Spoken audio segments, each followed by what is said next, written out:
Disclaimer. Hey everyone, thanks for joining me today because what I'm about to share with you is something that is happening in real time, and it could fundamentally change the financial landscape before the clock strikes midnight.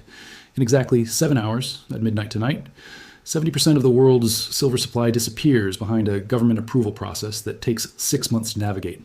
Not metaphorically, not gradually. At 12:01 a.m. on January 1st, 2026, the second most critical industrial metal on Earth becomes subject to Chinese state control, and most Americans have no idea this deadline even exists. Think about the silver in your investment portfolio right now, if you have any, or the silver components in your smartphone, your solar panels, the electrical systems in your car. Pop quiz: what happens when the country that produces 60% of the world's refined silver decides only 44 hand-picked companies can export it? And those companies need to prove they mine at least 80 tons annually while maintaining $30 million credit lines? According to China's State Council announcement from November 2024, that's exactly what goes into effect tonight. And the math is absolutely brutal for everyone else. Here's what should grab our attention immediately. Silver hit an all-time record of $86.62 per ounce this past Monday. Then it crashed 9% in a single trading day, the biggest one-day drop since March 2021, landing at $72 according to trading economics data. Your first instinct might be to think sellers panicked and dumped their positions, but that's not what happened at all. The CME Group, which runs the primary silver futures exchange, raised margin requirements to cool down what they called excessive volatility. Translation: too many buyers were creating a buying frenzy, so they made it more expensive to trade, forcing some positions to close. The selling wasn't real fear, it was manufactured liquidity relief. But here's where it gets interesting, and here's why tonight matters so much. That margin increase was a temporary band-aid on a wound that is about to rip wide open on January 2nd, when global markets reopen and traders realize the China export restriction isn't a rumor anymore. It's filed paperwork, it's government policy, and it creates a bottleneck that makes 1980 look like a dress rehearsal. You might remember hearing about the Hunt brothers back in 1980, or maybe you've seen the story in financial documentaries. Two Texas oil billionaires decided to corner the silver market. And over 2 years, they accumulated roughly 100 million ounces of physical silver and futures contracts. At their peak, the Hunt brothers controlled about 15% of the world's deliverable silver supply. That was enough to send prices from $6 an ounce to $50 in the final 10 months of their scheme. 15% control created a five-fold price increase. Keep that ratio in your mind. Now consider what's happening tonight. China doesn't control 15% of global silver supply. According to the World Bureau of Metal Statistics and recent data from the Silver Institute, China controls somewhere between 60% and 70% of refined silver production and exports. We're not talking about a couple of rogue billionaires accumulating metal over 24 months. And we're talking about a nation-state with command economy authority flipping a switch on 121 million ounces of annual exports in 7 hours. The Hunt brothers took 2 years to move markets with 15% control. China is doing this with 60-70% control overnight. Let me put this in perspective with a scenario you can probably relate to. Imagine you're planning a vacation to Europe next summer, and you check flight prices today. You see a reasonable fare, you think about booking it, maybe you wait a few days to discuss with your spouse, then you wake up tomorrow morning and discover that 70% of all transatlantic flights just got reclassified as strategic national transportation, requiring government approval 6 months in advance. The 30% of flights still available now cost 5 times what you saw yesterday. That's not a perfect analogy, but it captures the supply shock we're staring at. Here's the mechanism that actually triggers at midnight, and this is where the leaked documents start painting an extremely concerning picture. China exports about 121 million ounces of silver annually to global buyers. That metal flows into electronics manufacturing in South Korea and Japan, solar panel production across Europe, automotive suppliers in Germany and America, and jewelry fabrication worldwide. Starting January 1st, every single ounce of that 121 million becomes subject to approval from China's Ministry of Commerce, and those approvals route through exactly 44 companies that meet strict production and financial thresholds. A source inside one of those 44 approved companies, speaking to contacts in the industry under condition of anonymity, leaked a quarterly quota allocation from China's National Development and Reform Commission. The document, circulating among precious metals dealers since mid-December, suggests only 60 million ounces approved for Q1 2026 exports. That's a 50% cut from normal quarterly flows. Think about what that means for delivery contracts written before this policy existed. The COMEX Futures Exchange has about 50,000 open March delivery contracts right now. Each contract represents 5,000 ounces of silver. That's 250 million ounces that traders expect to receive in physical form when those contracts settle. But if China cuts Q1 exports by 60 million ounces, and that was the marginal supply keeping global markets balanced, where does the metal come from to satisfy those delivery demands? You can't print silver. You can't create it out of thin air like government bonds. Someone who sold a March contract promising to deliver 5,000 ounces of physical silver needs to actually source that metal from somewhere. This is why the February and March delivery timeline becomes absolutely critical. According to Trading Economics and CME data, we've got traders who locked in prices between $28 and $35 per ounce when they wrote those contracts months ago. They're obligated to deliver physical silver at those prices, but the physical metal they plan to source from Chinese refiners is now trapped behind an approval process that could take 6 months. The math doesn't work. The contracts can't be filled at contracted prices if the sellers have to chase physical supply in a market where 70% of normal flow just evaporated. Have you noticed what's happened to physical silver premiums in the last 2 weeks? The premium you pay for a physical silver coin or bar above the spot price has jumped from typical levels of 2 per or 3 per ounce to 8 to 12 per ounce at major dealers. That's not a dealer markup increase. That's a reflection of physical scarcity that hasn't even hit the mainstream financial news yet. The people who trade physical metal for a living, the folks who run bullion desks at major dealers, they're already seeing the supply crunch before tonight's deadline even triggers. Now layer in one more factor that compounds this entire situation. The U.S. Strategic Petroleum Reserve exists because America learned in the 1970s that depending on foreign oil during geopolitical tensions is a national security nightmare. We built massive underground storage to have a buffer, but have you ever heard of a U.S. Strategic Silver Reserve? It doesn't exist. America mines about 880 metric tons of silver annually from domestic operations, according to USGS data, but we consume several times that amount in industrial applications. We're a net importer of refined silver, and a huge percentage of what we import comes from Chinese refiners processing ore from around the world. Defense contractors use silver in missile guidance systems, radar components, and military-grade electronics because silver has the highest electrical conductivity of any element. Solar panel manufacturers need silver paste for the photovoltaic cells that the U.S. government is subsidizing through the Inflation Reduction Act. Electric vehicle producers need silver for the electrical systems in every single car, and companies like Samsung are developing solid-state batteries that could use up to 1 kilogram of silver per vehicle if the technology scales. All of that demand assumes supply keeps flowing at current levels. Tonight at midnight, that assumption breaks. The mechanism triggers. 70% of global refined silver supply moves behind Chinese export licensing.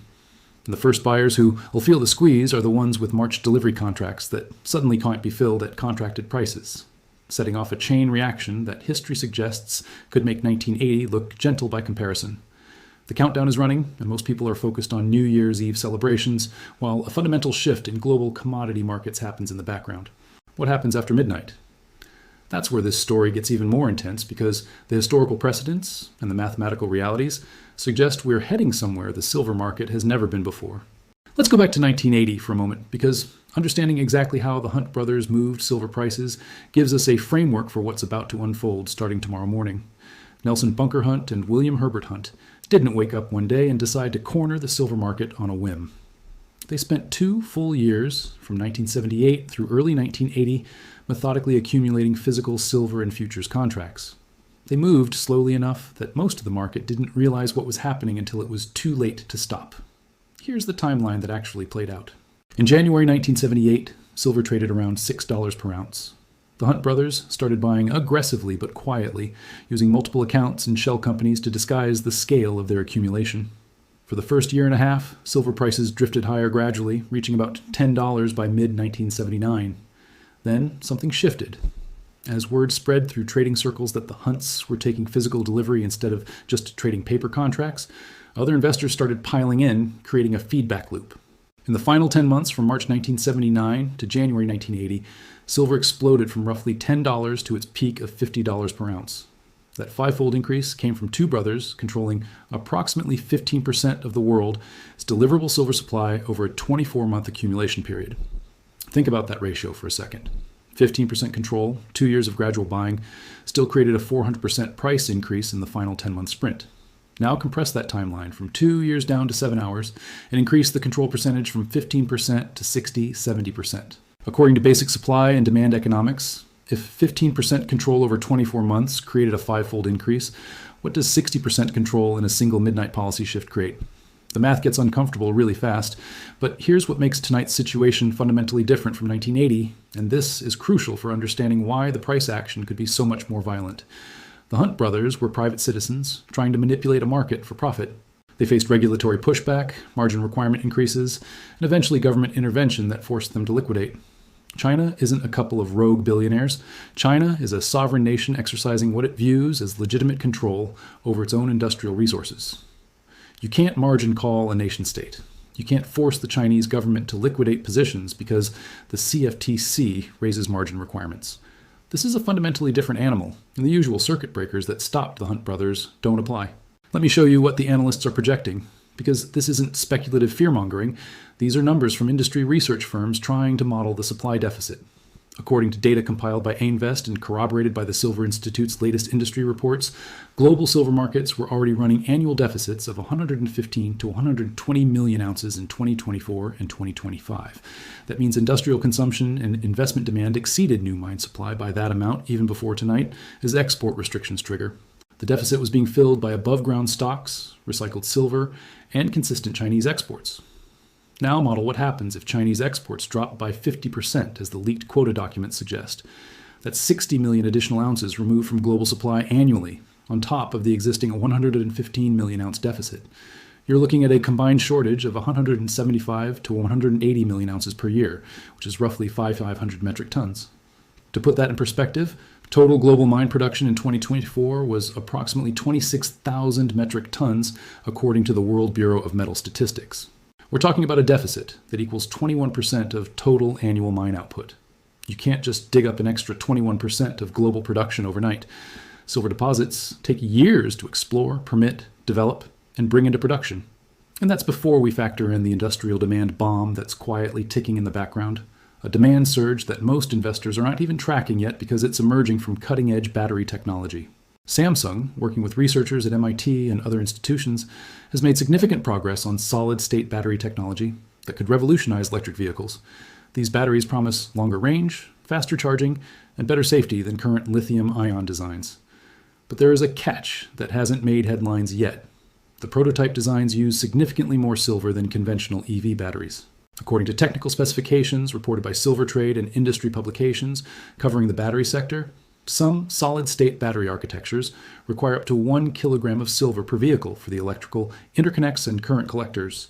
1 kilogram equals about 32 troy ounces. Now, run the math on what happens if this technology scales.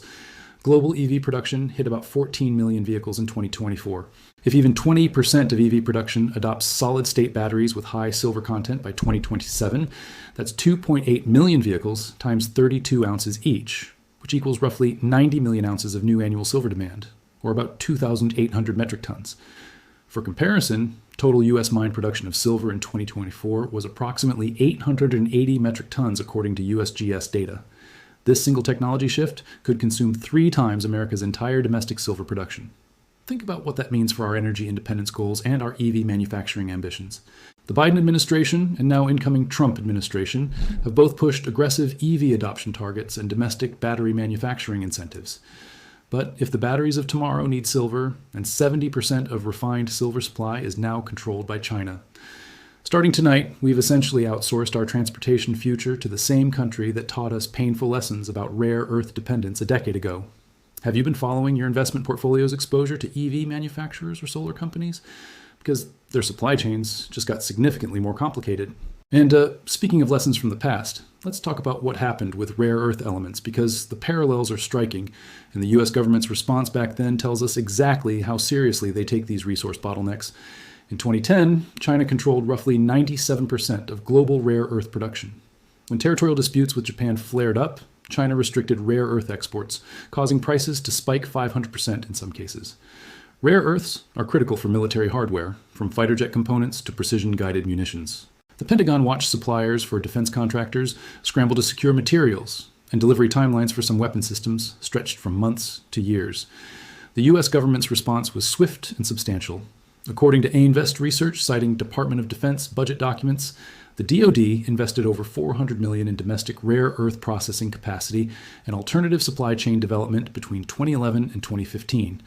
They classified rare earth elements as critical national security materials and began stockpiling them through the Defense Logistics Agency. The message was clear. Never again would America allow a single foreign nation to hold that level of control over materials essential to our defense industrial base. Now here's where this gets really interesting. And this is where Freedom of Information Act requests start revealing what's happening behind closed doors right now. In November 2025, just weeks before China's silver export policy takes effect, several FOIA requests filed by industry groups and commodities, researchers returned partially redacted Pentagon memos discussing what they called a strategic silver reserve feasibility study. The unredacted portions specifically mentioned silver's role in missile guidance systems, radar components, and next-generation weapons platforms. One memo, dated November 18, 2025, includes language about securing domestic supply chains for critical defense minerals and references coordination with the Department of Commerce on export control implications.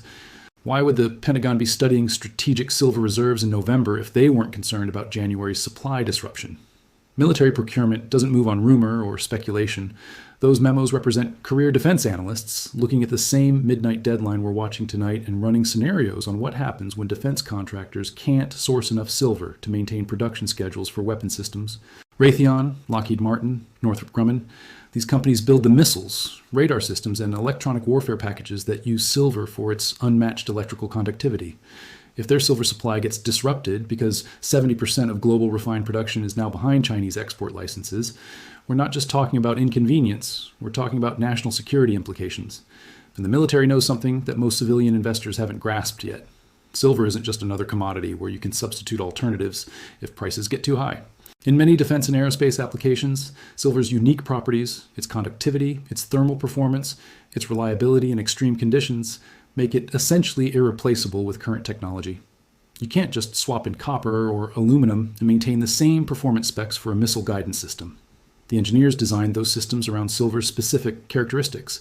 So when you see the Pentagon quietly studying strategic reserves in November, when you see defense budget lines getting quietly amended to include critical mineral supply chain resilience, when you see FOIA documents showing coordination between DoD Commerce and the Defense Logistics Agency on silver, specifically that tells you the people with the best intelligence and the most at stake are taking tonight's deadline extremely seriously. They're not waiting to see what happens.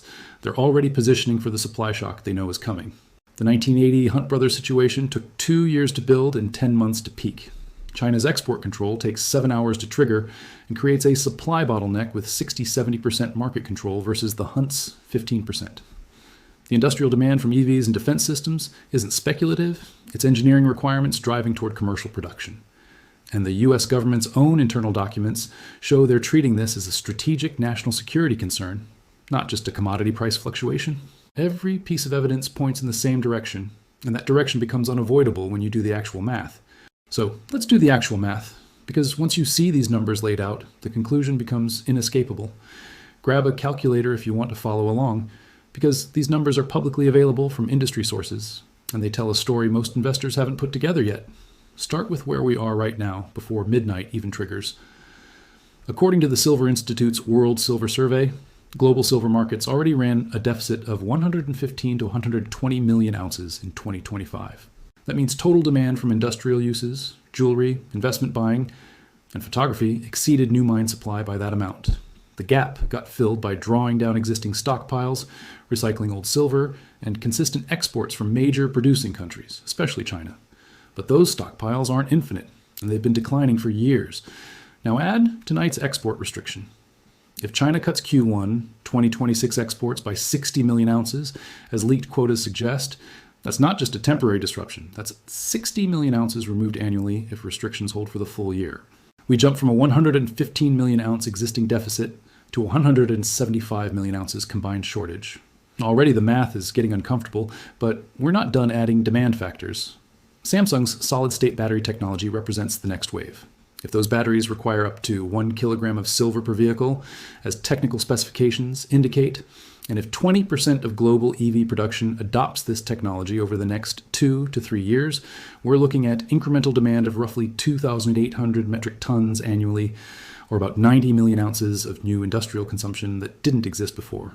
These aren't hypothetical vehicles. Major automakers are announcing solid-state partnerships with production timelines targeting 2027-2028. Solar panel manufacturing consumed approximately 200 million ounces in 2024, and that number keeps growing as solar installations accelerate globally with government subsidies and renewable energy mandates. Add in other industrial uses, jewelry and investment demand, and you're looking at total annual demand approaching 835 million ounces when all these factors are fully in play. Now the supply side, and this is where tonight's midnight deadline changes everything. Total global mine production runs about 830 million ounces annually according to World Bureau of Metal Statistics and USGS data. On paper, supply and demand nearly balance. But here's the critical piece.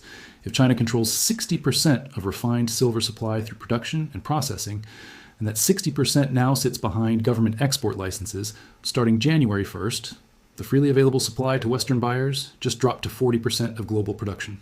40% of 830 million ounces equals 332 million ounces that American, European, and other non-Chinese buyers can reliably access without going through Chinese approval processes. Do you see the problem now? Demand of 835 million ounces minus freely available supply of 332 million ounces equals a deficit of 503 million ounces.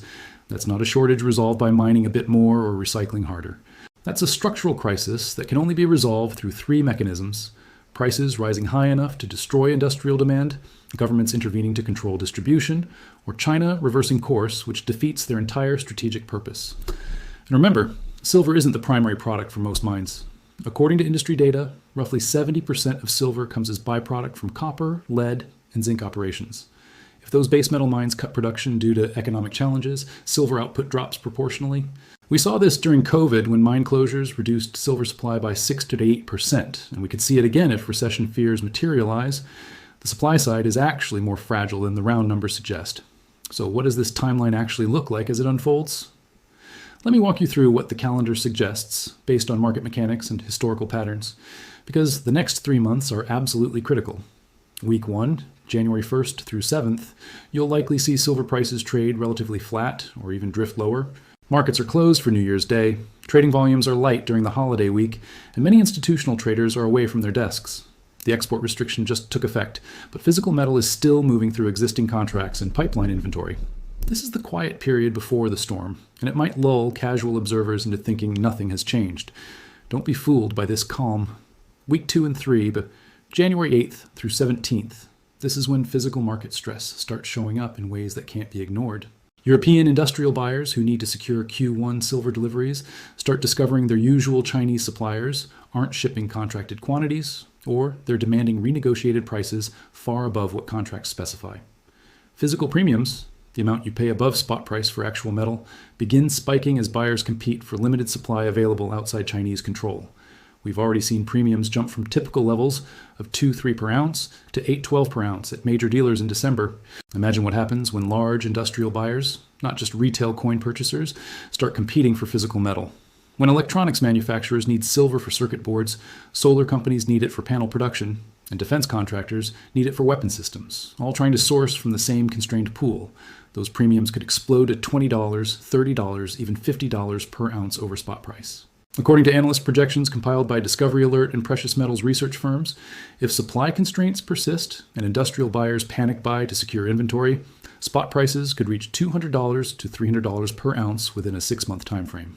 That might sound aggressive until you remember we're starting from a baseline that already hit $86 per ounce this week. A move from $72 current levels to $200 represents a 178% increase. The Hunt brothers drove silver up 733% with just 15% market control over 2 years. China has 60-70% control triggering overnight. The percentage move could be far more violent. But here's where the timeline gets really critical. The date everyone trading silver futures needs, circled in red. March 2026. COMEX silver delivery. There are approximately 50,000 open March contracts right now, each representing 5,000 ounces, totaling 250 million ounces that traders expect to either deliver or take delivery of when those contracts settle. Think about that number in context. If only 332 million ounces are freely available globally outside Chinese control, and March contracts demand 250 million ounces in delivery, you're asking the non-Chinese silver market to cough up 75% of its entire annual supply in a single month. The math doesn't work. Something has to break. What happens when futures exchanges face delivery default scenarios? We have historical precedent, and it's not pretty. In March 1980, as silver prices spiraled toward $50, the COMEX changed rules mid-game. They moved to liquidation-only trading, meaning you could close positions but couldn't open new long positions. They raised margin requirements repeatedly, forcing over-leveraged traders to liquidate. They coordinated with the Federal Reserve and CFTC to contain what they viewed as market manipulation. The Hunt brothers got crushed by these rule changes, their positions forced into liquidation, and silver crashed from $50 back to $10 within 2 months. The peak was January 21st, 1980, almost exactly 46 years ago from tonight. But here's the uncomfortable question we need to ask ourselves as Americans. What happens if silver hits $150 or $200 by March or April 2026, and it's not market manipulation that can be unwound by margin changes? What happens when it's a structural supply shortage driven by a foreign government's export controls, and our own defense contractors are competing with electronics manufacturers for metal they need to build weapon systems? The U.S. government has legal tools it can deploy, and those tools include authority to requisition private property for national defense purposes. Executive Order 6102, signed by President Franklin Roosevelt in 1933, prohibited gold hoarding and required American citizens to sell their gold to the Federal Reserve at mandated prices, around $20 per ounce when market prices were higher. The legal basis for that order, the Trading with the Enemy Act of 1917 and the Emergency Banking Act of 1933, those laws remain on the books, never repealed. A president facing national emergency could theoretically invoke similar authority for any critical material, including silver, if they determined private hoarding interfered with defense production or economic stability. I'm not predicting this will happen. I'm saying the legal framework exists and has been used before. And here's something that should make everyone pay attention, because this isn't historical speculation. This is current federal documentation. On December 18th, 2025, less than 2 weeks ago, the Department of Commerce published an amended notice expanding definitions of critical materials under the Defense Production Act. The DPA, originally passed during the Korean War, gives presidential authority to prioritize and allocate materials deemed essential to national defense. The December 18th amendment specifically adds critical minerals essential to advanced manufacturing and defense systems, to materials that can be prioritized under DPA authority. The notice doesn't mention silver by name, but silver absolutely qualifies as a critical mineral essential to defense systems, given its irreplaceable use in military electronics, missile guidance systems, and radar components. Why would the Commerce Department publish that expansion on December 18th if they weren't anticipating scenarios where silver supply becomes a bottleneck for defense production? Government bureaucracy does not move that fast unless someone with serious authority is pushing for legal tools to be ready before a crisis hits. The timing, 2 weeks before China's export controls take effect tonight, that's not coincidental. Someone in our government saw tonight his deadline coming and made sure legal authority existed to intervene if prices spiral out of control. What does all this mean for you, for your investment portfolio, for your understanding of the financial landscape we're heading into? I'm not here to tell you what to do with your money. That's a decision only you can make, based on your own research and risk tolerance. But I am here to make sure you have the information to make that decision with your eyes wide open, with the full picture that mainstream financial media isn't connecting for you. The math shows a 500 million ounce supply deficit if current demand trends continue and Chinese export restrictions hold. The timeline shows critical stress points in January and March when physical shortages become undeniable to even casual observers. The historical precedents show both explosive price moves and government intervention as possible outcomes, and we've seen both play out before in commodity markets. The recent legal maneuvering shows our own government preparing tools to manage a potential crisis. Tools they wouldn't be sharpening unless they believed the crisis was real and imminent. The midnight deadline we've been counting down to tonight isn't the end of this story, it's the beginning.